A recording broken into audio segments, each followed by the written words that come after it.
Hi guys! Magandang araw! Ngayon nga, pupunta tayo ng Tagaytay. So, eto na nga, simula ngayong araw, dadalas-dalasin na natin ang pagpo-post ng mga mini vlogs natin. Kaya po sa mga kakilala namin dyan, pa-support naman po, beke naman! Nag-jeep na nga kami mula Mandaluyong, papuntang Boni. Kasama ng aking team, nilakbay natin papuntang Taft Avenue. Nga pala, sa mga commuters na kagaya ko, kagaya namin, mas okay pag may beep card na kayo. Kasi mapapabilis na ang oras ng inyong biyahe. Hindi na kayo pipila pa. Sa dami ba naman ng tao dito? Siguradong mainip ka talaga. Kaya nga, kagaya ko, kagaya namin, bilang commuters, laging maging handa. Nagtanong na nga kami, papuntang PitX, kasi doon tayo sasakay papuntang Tagaytay. Paalala para sa mga DIY traveler, mas mabuting magtanong pag hindi sigurado. At nakasakay na nga kami, since siya ang nagaya, siya din magbabayad ng pamasahe namin. 12 pesos lang pala ang bayad sa bus, kaya ang lakas ng loob magbayad. Nakababa na rin kami ng PitX. Yan, hahanapin natin ang gate 2, doon daw tayo sasakay papuntang Tagaytay.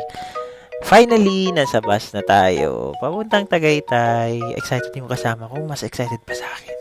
Okay, maingay. 120 pesos din pala yung bayad kada isa. Guys, nasa daan na pala kami. Kanina sa Manila, tirik na tirik ang araw. Pagdating dito, lakas ng ulan. At andyan na, nakita na natin ang famous Starbucks ng Tagaytay na dinarayo ng karamihan. Sky Ranch nga pala yung pupuntahan natin.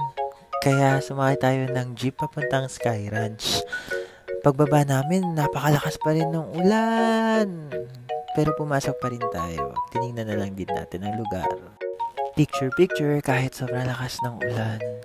Iikutin na lang din natin ang lugar since nandito na lang din tayo. Bahala na mabasa ng ulan. Basta ma-enjoy na lang natin ang lugar. Yan, 100 pesos pala yung entrance pero hindi na tayo pumasok.